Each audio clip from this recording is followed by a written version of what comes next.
Dans cette nouvelle vidéo, nous allons voir de près la fonction choisie.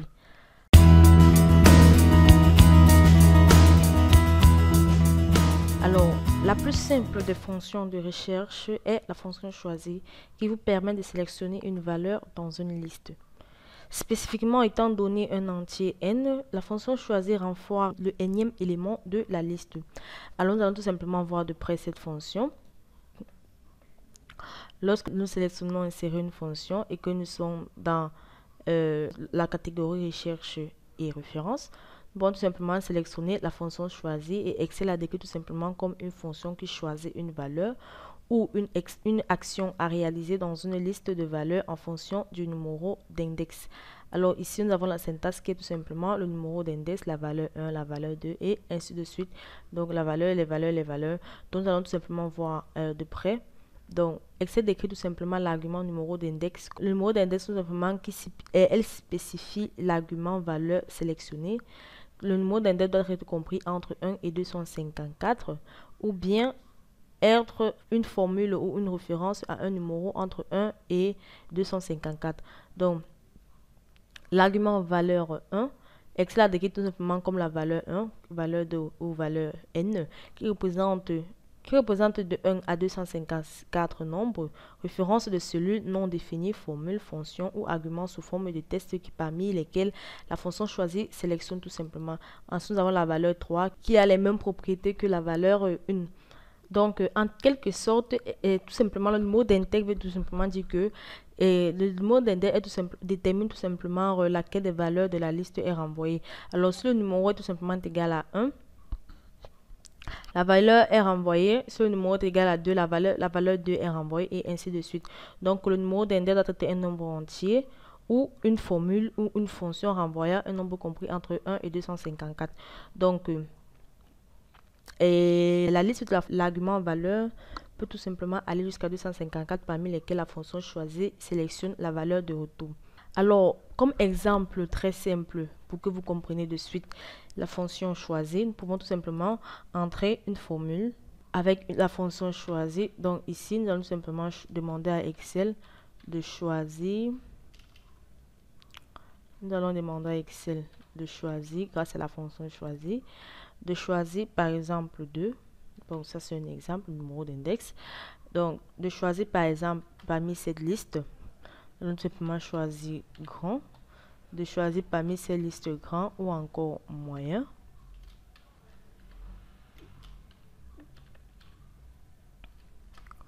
Ou encore tout simplement petit. Donc, puisque j'ai mis 2 au numéro d'index, Excel va tout simplement venir choisir la valeur numéro 2, qui est tout simplement moyen. Donc, lorsque je valide mon opération en appuyant sur Entrée, Excel renvoie tout simplement moyen, qui est tout simplement la valeur numéro 2, puisque notre numéro d'index indique ici 2. Je pense que vous comprenez un peu la nuance qui se trouve entre le numéro d'index et les valeurs à choisir. Alors, si au lieu d'entrer, par exemple, des chaînes, vous utilisez plutôt les références à une plage en tant que les listes de valeurs, alors la fonction choisie va tout simplement renvoyer la plage entière en tant que résultat. Donc, si par exemple, au lieu de rentrer ici, nous entrons plutôt la plage comme valeur 1, nous entrons plutôt cette plage. Bon, comme exemple, nous entrons cette plage. Ensuite, comme second argument, nous entrons cette plage. Ensuite, comme troisième argument, nous entrons, ça c'est un exemple palpable, nous entrons cette plage.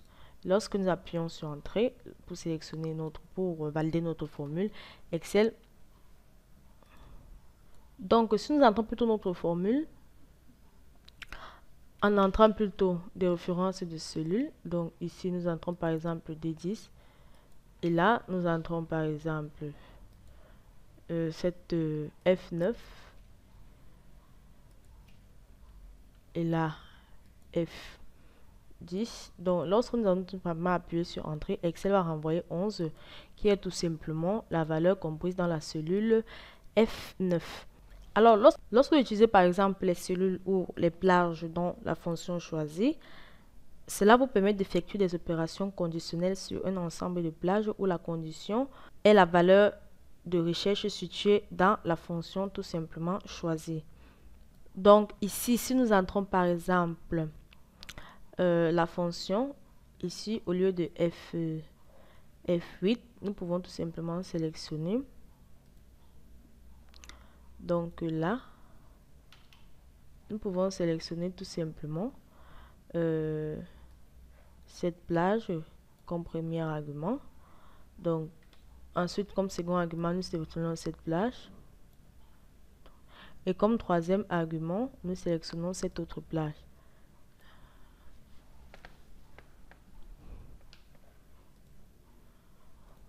À laquelle nous allons tout simplement ajouter la fonction somme. Donc, ici, nous allons tout simplement calculer la somme.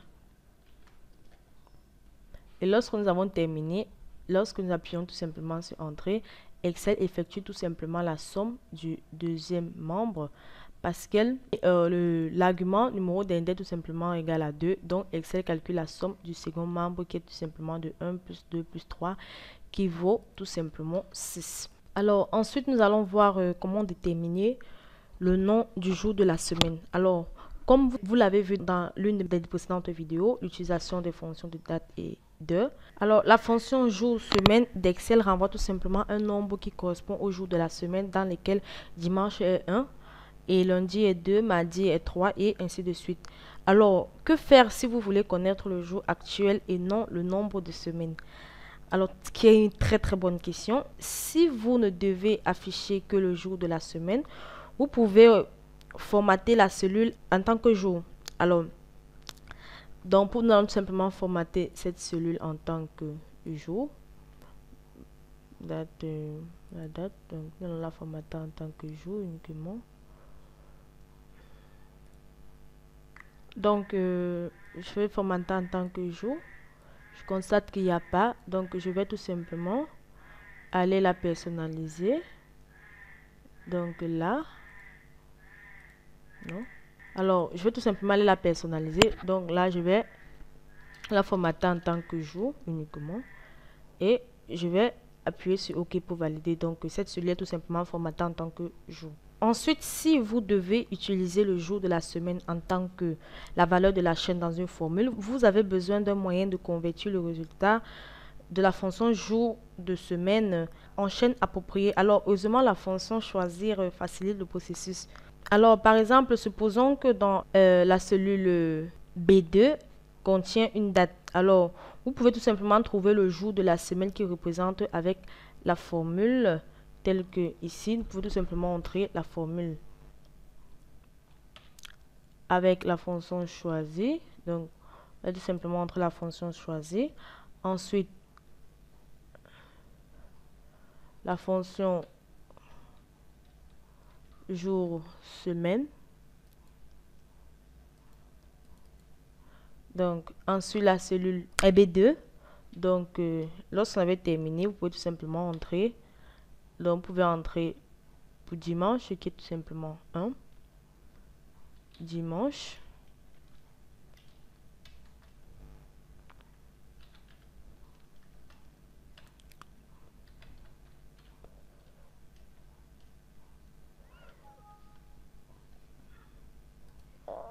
Alors là, vous avez le dimanche. Ensuite, lundi. Ensuite,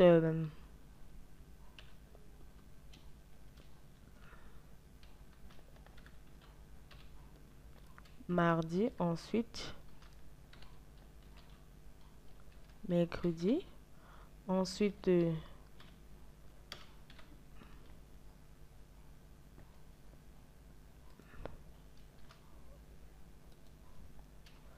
jeudi. Donc, ensuite, vendredi.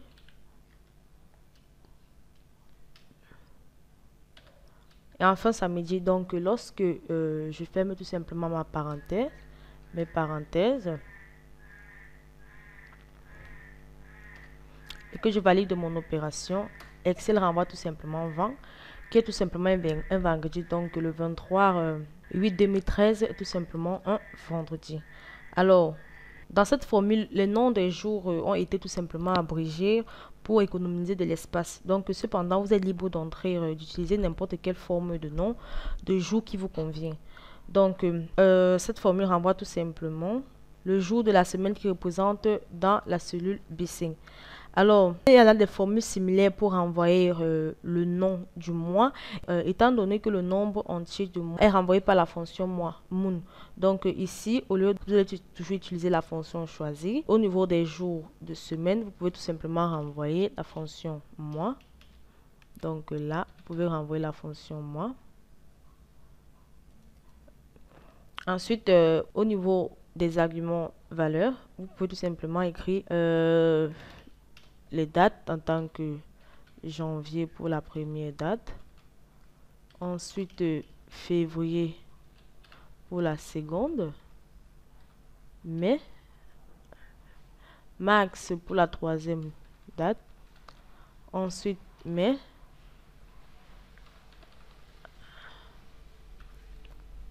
Ensuite, avril. Donc, vous pouvez écrire normalement. Donc, c'est juste pour avoir un peu plus d'espace. Après, donc, avril avant mai. Donc, ici, nous avons tout simplement avril. Avril, là en ordre. Ensuite, mai. Donc, ensuite, juin.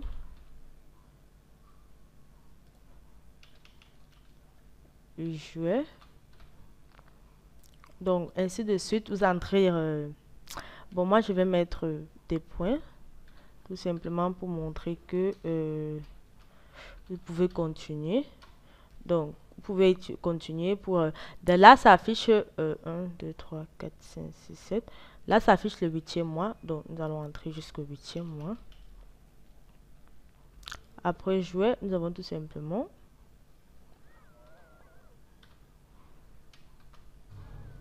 août.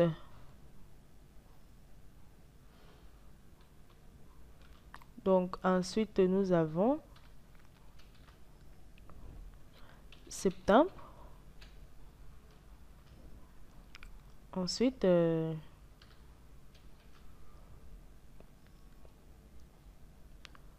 octobre.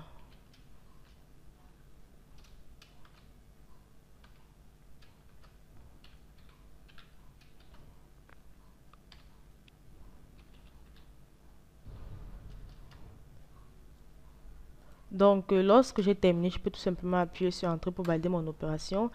Et ma machine affiche août, qui est tout simplement août. J'ai mal écrit là. C'est A-O-U. Donc,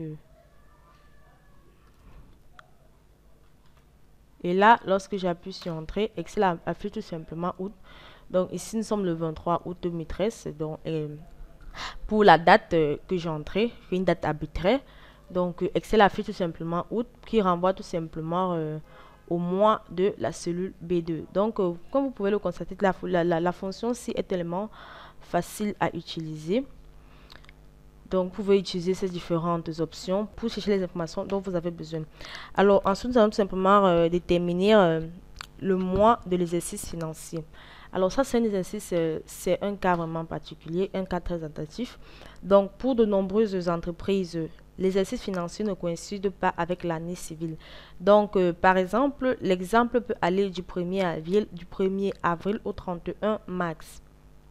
Alors, l'exemple peut aller du 1er avril au 31 mars. Alors, dans ce cas, le mois 1 de l'exercice est le mois d'avril.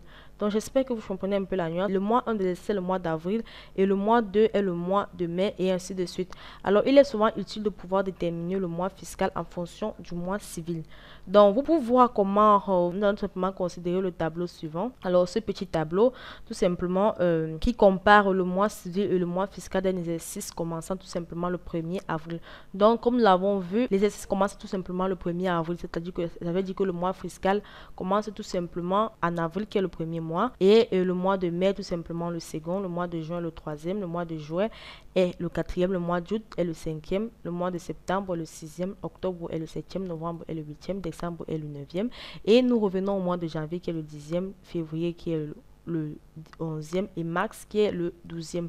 Donc, avril redevient en première position. Mais dans le calendrier civil, le mois de janvier représente tout simplement le premier mois. février le deuxième et ainsi de suite. Donc j'espère que vous voyez un peu la nuance entre le mois fiscal. Donc le mois fiscal est tout simplement le début des activités financières. Alors donc vous pouvez tout simplement utiliser le mois du calendrier comme valeur de recherche et les mois fiscaux comme valeur de données. Alors pour ce cas, nous allons tout simplement calculer le mois fiscal pour ces données. Donc nous avons tout simplement le début de l'année fiscale qui commence le 1er avril. Donc avril est tout simplement le premier mois fiscal et la date actuelle tout simplement le 8 août 2013. Donc pour calculer le mois fiscal, bon, grâce au tableau nous pouvons directement regarder que en août nous tombons tout simplement août, donc au 5e mois. Donc, grâce le mois fiscal du mois d'août serait tout simplement le 5e mois grâce à ce tableau. Mais si vous n'avez pas le tableau, comment est-ce que vous allez savoir? Est-ce que vous allez passer votre temps à compter 1, 2, 3, 4? Donc, vous pouvez tout simplement utiliser la formule pour faire cela. Sachant déjà que le mois d'avril est tout simplement le premier mois. Donc, nous allons tout simplement entrer notre formule. Nous allons entrer en utilisant les fonctions choisir qui va tout simplement. Donc, ici, nous aurons tout simplement le mois dans la cellule D2, donc nous allons tout simplement entrer la fonction mois. Ensuite, le numéro de série, tout simplement le mois de la cellule B2. Ensuite, nous allons tout simplement entrer nos valeurs. Donc, ici, nous savons tout simplement que pour le mois de janvier, nous commençons tout simplement au 10e mois. Donc, comme nous pouvons le voir dans notre tableau à l'aide du mois fiscal. Donc, le mois fiscal commence tout simplement le 10e mois. Ensuite, février pas au 11e mois. Ensuite, max au 12e mois. Et nous revenons à max au 1er mois. Donc,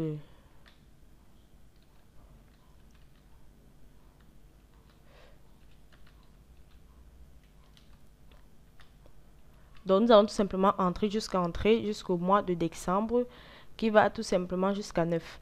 Donc, lorsque nous avons terminé, nous pouvons tout simplement fermer notre parenthèse. Et lorsque nous validons, Excel renvoie tout simplement 5 qui est le mois fiscal. Et grâce à notre tableau, nous pouvons tout simplement vérifier que le mois fiscal pour le mois d'août tombe tout simplement le 5e mois. Donc, cette feuille de calcul utilise tout simplement la fonction choisie pour déterminer le mois fiscal dans la cellule B2. En fonction du début de l'année, en fonction du début de l'exercice comptable qui est tout simplement dans la cellule B1 et la date du jour qui est dans la cellule B2. Donc, le début de l'exercice comptable qui est tout simplement dans la cellule B1 qui est le 1er avril. Donc, la date d'avril commence pour le mois fiscal est tout simplement le premier mois fiscal. Et ensuite, le mois d'août revient tout simplement au 5e mois fiscal. Donc, le formule vient tout simplement confirmer ce que nous sommes en train de dire. Alors, ensuite, nous allons tout simplement voir comment calculer les résultats pondérés du questionnaire. Alors, une utilisation courante de la fonction choisie consiste à calculer des réponses au questionnaire pondéré, donc ce que nous appelons tout simplement QCM d'habitude. Donc, par exemple, supposons que vous venez de remplir un sondage dans lequel les répondants devraient entrer une valeur comprise entre 1 et 5 pour chaque question. Donc, ce qui signifie, par exemple, pour un exemple banal, que nous avons peut-être un questionnaire de 5 questions et certaines questions et réponses étaient plus importantes que d'autres. Donc, chaque question se voit attribuer un ensemble de pondérations. Vous utilisez tout simplement ces réponses pondérées pour vos données. Alors, comment attribuer les poids pondérés? Donc, le moyen le plus simple consiste à utiliser la fonction choisie pour chaque question. Donc, par exemple, supposons que la question utilise le poids pondéré tel que suivant pour les réponses de 1 à 5. Donc, la question est tout simplement de 1, 5. La question de 3, la question 1, 0, 1, 8 et 0, 5. Alors, si tel est le cas, là, il y a une formule très simple qui vous permet tout simplement de répondre à votre question. Donc, vous pouvez tout simplement écrire la formule avec la fonction choisie et vous entrez votre question. Le numéro d'entête est tout simplement la réponse. Donc, le numéro d'entête serait tout simplement la réponse et les valeurs seraient tout simplement. Donc, dans le classement de tout à l'heure, c'était 1.5. Ensuite, 2.3. Ensuite, 2.3. Ensuite, 1.0. Et ainsi de suite. Donc, vous aurez autant de valeurs. Vous allez entrer tout simplement autant de valeurs que vous voulez pour la question et et vous appuyez sur Entrée et Excel va tout simplement répondre à votre question.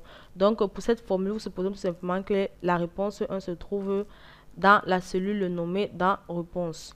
Donc, c'était un exemple pour vous, très simple, pour vous permettre de répondre par exemple au QCM. Alors, à présent, nous allons tout simplement voir comment intégrer les boutons choisis et les options de feuille de calcul. Donc, la fonction choisie est idéale pour les attributions de recherche dans lesquelles vous avez un petit nombre de valeurs de données et une formule ou une fonction qui génère les valeurs entières séquentielles commençant tout simplement par 1. Alors, un bon exemple de ceci est l'utilisation des boutons d'options.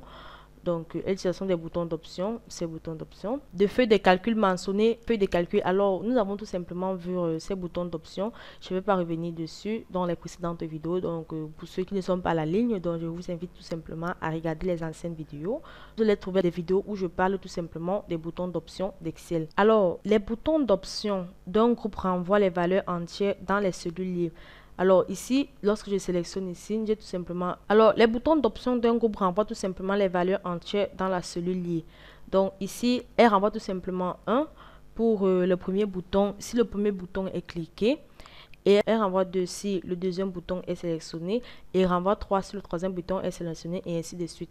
Donc, comme vous pouvez le constater, lorsque je sélectionne là pour le premier bouton, la cellule renvoie tout simplement 1. Et lorsque je sélectionne le second bouton, la cellule renvoie 2. Et lorsque je sélectionne le troisième bouton, la cellule renvoie tout simplement 3. Alors que par conséquent, vous pouvez utiliser la valeur de la cellule liée en tant que valeur de recherche dans la fonction choisie. Nous avons tout simplement cette feuille de calcul. Cette feuille de travail qui va tout simplement faire ce travail. Alors, le groupe d'options présente tout simplement 3 boutons d'options. Le courrier de surface, les courriers aériens et ensuite les courriers. Alors, le numéro de l'option actuellement activé, est tout simplement indiqué dans la cellule liée qui est tout simplement la cellule C9. Alors, un point en kilogramme est tout simplement entré dans la cellule F4. Étant donné que la cellule liée et la cellule de pondération. Étant donné la cellule liée et la cellule de pondération, la cellule F7 va tout simplement calculer le coût d'expédition en utilisant la fonction choisie pour sélectionner une formule qui multiplie le poids par une constante. Alors, nous allons tout simplement entrer notre formule ici en entrant tout simplement la formule égale en utilisant la fonction choisie. Donc, nous allons tout simplement choisir. Donc, au numéro du numéro d'index, nous allons tout simplement choisir la cellule liée, qui est tout simplement la cellule C9. Ensuite, nous allons tout simplement entrer notre point virgule pour entrer les valeurs, l'argument valeur 1. Donc, l'argument valeur 1 serait tout simplement le poids, le premier poids que nous allons tout simplement le multiplier par 5. Ensuite, pour choisir, donc si ce sont par exemple la première option, donc la première option puisqu'elle est liée à la cellule C9, Excel calcule tout simplement le poids multiplié par 5. Donc si je choisis la seconde option qui est le courrier aérien, Excel va tout simplement calculer le poids que nous allons tout simplement multiplier par 10. Et s'il sélectionne le troisième qui est tout simplement le courrier simple, Excel va tout simplement calculer le poids multiplié par 20. Donc, lorsque nous avons terminé, nous pouvons tout simplement appuyer sur Entrée et Excel entre notre valeur. Donc, qu'est-ce qui se passe ici là? Lorsque nous choisissons pour la première option, et qui est tout simplement les mailles de surface, donc Excel renvoie tout simplement, la cellule liée renvoie tout simplement 1. Donc, cette formule multiplie tout simplement, c'est-à-dire c'est la première opération, Excel va tout simplement multiplier le poids par 5. Donc, si elle sélectionne la deuxième option, Excel multiplie plutôt le poids par 10. Donc, comme vous pouvez le constater, la valeur change. Et si elle sélectionne la troisième option, Excel multiplie plutôt le poids fois 20. Et comme vous pouvez le constater ici, les valeurs changent tout simplement lorsque je sélectionne l'option au niveau des boutons d'option d'Excel. Donc, comme vous pouvez le constater, la fonction choisie peut faire beaucoup de choses. Alors, cette feuille de calcul utilise tout simplement la fonction choisie pour calculer les frais de port en fonction de l'option sélectionnée. En fonction de l'option sélectionnée, donc comme je suis en train de vous expliquer, si je sélectionne par exemple la première option, Excel multiplie tout simplement le poids par 5. Si je sélectionne la seconde option, Excel multiplie le poids par 10. Et la troisième option, si elle est sélectionnée, Excel multiplie tout simplement le poids par 20 pour renvoyer les frais de port. Alors, J'espère que vous avez aimé cette vidéo de l'entreprise Excel Group, entreprise spécialisée dans les prestations de services Microsoft Excel. Si vous avez aimé cette vidéo, n'oubliez pas de vous abonner et de cliquer sur le bouton j'aime et ensuite de la partager. Si vous avez des questions à poser, vous soyez libre de les poser dans l'espace commentaire. Nous allons nous retrouver très prochainement dans une nouvelle vidéo.